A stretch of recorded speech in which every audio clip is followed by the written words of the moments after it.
कुछ कहानियां मंदिरों की दीवारों पर नहीं मिलती, ना किसी ग्रंथ में दर्ज होती है। वो दिलों में लिखी जाती है और समय उनके हर अक्षर को याद रखता है। आज मैं तुम्हें एक ऐसी ही कहानी सुनाने आया हूं जिसे दुनिया ने भुला दिया, पर आत्मा ने नहीं। ये कहानी है एक शिष्य की, जिसने गुरु के बिना गुरु भक्ति का ऐसा उदाहरण दिया कि इतिहास भी झुक गया। एकलव्य, निषाद वन का एक छोटा बालक, एक शिकारी का बेटा।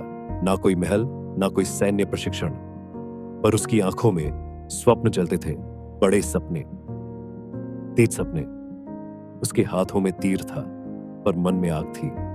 वो चाहता था कि उसका लक्ष्य कभी चूके नहीं। वो चाहता था कि उसका नाम आकाश को भेद दे। किसी ने उससे कहा, अगर कोई सच्चा गुरु है तो वो है द्रोणाचार्य। बस वही सुनना था। एकलव्य चल पड़ा हस्तिनापुर की ओर। कई दिन भूखा चला, पांव छिल गए, पर मन नहीं टूटा। सपना उसके कंधे पर बैठा था और वो उसे जमीन पर गिरने नहीं देना चाहता था। जब द्रोणाचार्य के सामने पहुंचा तो उसकी आंखों में श्रद्धा थी और मन में एक ही प्रार्थना, मुझे अपना शिष्य बना लीजिए।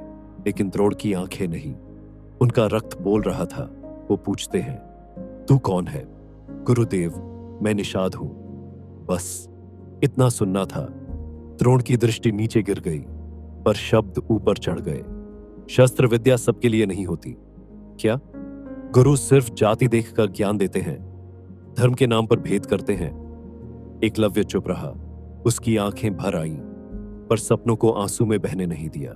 वो लौटा, पर इस बार अकेला नहीं, साथ में लौटे घृणा के शब्द, अपमान की चुभन और एक संकल्प, अब मैं खुद को बनाऊंगा, बिना किसी गुरु के।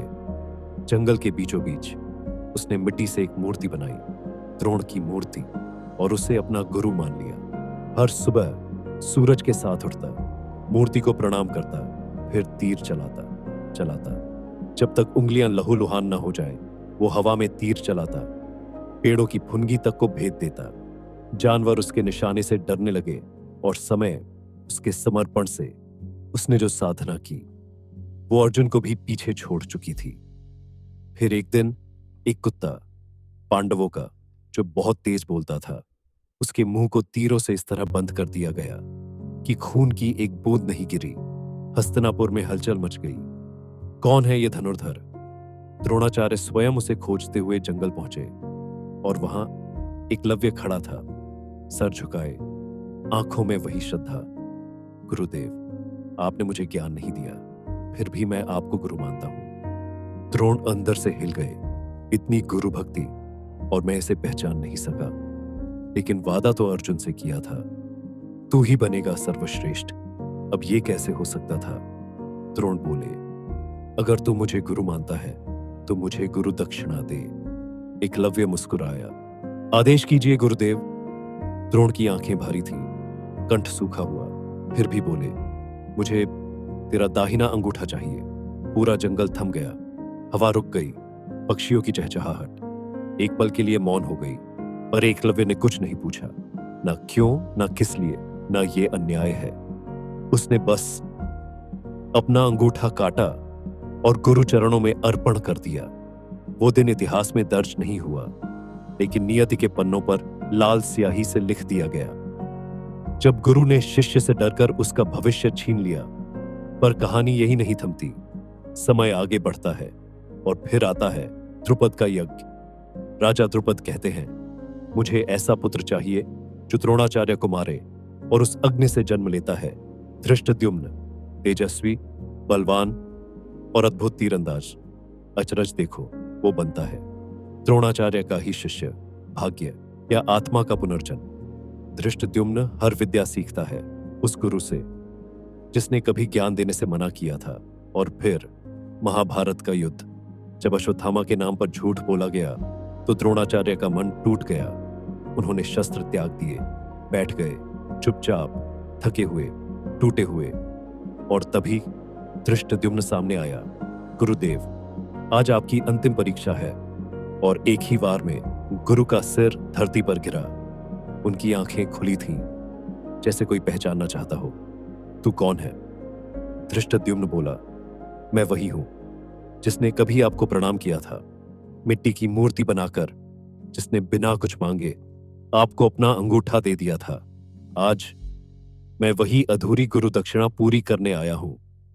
गुरु शांत हो गए, शिष्य मुक्त हो गया और आत्मा पूर्ण। कहानी यही नहीं खत्म होती। ये याद दिलाती है, जहां अन्याय होता है वहां आत्मा की आंखें बंद नहीं रहती, वो लौटती है, रूप बदलकर, नाम बदलकर, लेकिन न्याय लेकर।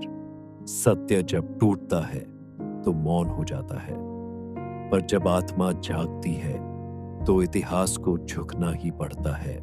अगर आपको ये कहानी दिल को छू गई, अगर एकलव्य की गुरु भक्ति ने आपको सोचने पर मजबूर किया, तो इसे यही मत रोकिए। हमारी भारतीय परंपरा में ऐसी अनगिनत कहानियां छुपी हैं जो सिर्फ सुनने की नहीं, महसूस करने की होती है। हर कहानी में छिपा है आत्मा का एक स्वर जो समय समय पर हमें याद दिलाता है हम कौन हैं। अगर आप चाहते हैं कि ऐसी कहानियां और लोगों तक पहुंचे, तो इस वीडियो को लाइक कीजिए, अपने दोस्तों और परिवार के साथ शेयर कीजिए और ऐसे ही और अमूल्य किस्सों के लिए सब्सक्राइब करना ना भूलिए, क्योंकि जब हम अपनी जड़ों से जुड़ते हैं तभी असली इतिहास फिर से सांस लेता है।